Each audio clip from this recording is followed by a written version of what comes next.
কিশোরী কিশোরী কিশোরী তোকে না Tollywood superstar দেব কয়েক মাস আগে ৪২ বছরে পা রেখেছেন। দীর্ঘদিন ধরেই প্রেম করছেন অভিনেত্রী রুক্মিণী মৈত্রর সঙ্গে। রূপালী পর্দায় রুক্মিণীর যাত্রাও শুরু হয়েছিল দেবের হাত ধরেই। তবে এত বছরের সম্পর্ক সত্ত্বেও এখনো পর্যন্ত বিয়ের সিদ্ধান্ত নেননি তারা। বিয়ের প্রসঙ্গ উঠলেই দুজনেই নানাভাবে এড়িয়ে যান। যদিও দেব জানালেন বাড়িতে বিয়ের জন্য যথেষ্ট চাপে রয়েছেন তিনি। সম্প্রতি এক সাক্ষাৎকারে দেব বলেন, প্রতিদিন বাড়িতে শুনতে হয় বিয়ে কর বিয়ে কর, কবে বাচ্চা হবে, তুই তো বুড়ো হয়ে যাবি, তোর বাচ্চা যখন 10 বছরের হবে তুই 70। এসব শুনতে শুনতে বাবা মাও এখন আর কিছু বলে না। উপস্থাপক তখন মজা করে জানতে চান, তাহলে কি এখনই বিয়ের কোনো প্ল্যান নেই?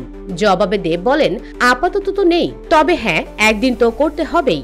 এরপর সঞ্চালক দেবের সঙ্গে নিজের ভাইয়ের গল্প ভাগ করে নেন। বলেন, আমার ভাই এই হিসাব করে বিয়েই করেনি। ও ভাবে 40-এ বিয়ে করলে বাচ্চা হবে 42-এ। আমি যখন রিটায়ার করব তখন ছেলেমেয়ের বয়স 18। ব্যাপারটা কেমন অদ্ভুত। এ প্রসঙ্গে দেব স্পষ্ট করে বলেন, আমার বিয়ে না করার পেছনে এমন কোনো হিসাব নেই। রুক্মিণী মৈত্রও একই পথে হাঁটেন। বিয়ের প্রসঙ্গে তিনিও কোনো নির্দিষ্ট উত্তর দেন না। একবার এক সাক্ষাৎকারে তিনি বলেন, আমার মা যখন এই প্রশ্ন করেন না তখন তোমরা কেন করছো? আমি যখন মনে করব বিয়ের জন্য তৈরি তখনই করব। আমি জীবনে যে পদক্ষেপই নিয়েছি সামনাসামনি নিয়েছি, সবে কাজ শুরু করেছি। এত ব্যস্ততা রয়েছে যে বিয়ের প্ল্যান করা সম্ভব নয়। যখন হবে তখন হবে। আর আমার মনে হয় কমিটমেন্ট বেশি জরুরি।